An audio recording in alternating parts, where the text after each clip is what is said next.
नमस्ते सेवा welcome back to my mini vlog र आज चाहिँ म धेरै पछि स्टुडियो जाँदैछु र स्टुडियो यो चाहिँ कप्पनमा एनवाइजी रेकर्ड्स भन्ने हो यहाँ चाहिँ आज म सानो एउटा गीत रेकर्ड गर्दैछु तर त्यो गीत बाहिर आउँछ कि आउँदैन चाहिँ मलाई थाहा छैन तर सिर्फ यस्तो गीतहरू चाहिँ मसँग 4-5 वटा छ जुन मैले रिलिज चाहिँ गरेको छैन तर लाइक मैले राखिरहेको छु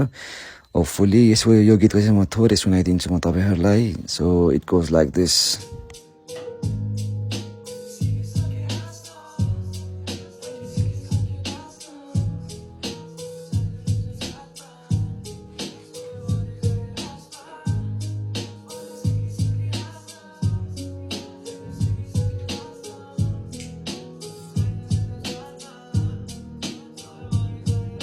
आजको दिन चाहिँ धेरै वर्षपछि स्टुडियोमै बित्यो सो तपाईहरुलाई पनि गीत रेकर्ड गर्नु मन छ भने चाहिँ एनवाइजी रेकर्ड्स चाहिँ कप्पनमा छ तपाईहरु मलाई डीएम गर्नु होला म मोर इन्फर्मेसनहरु दिनेछु thank you for watching like गर्न नबिर्सनुहोस्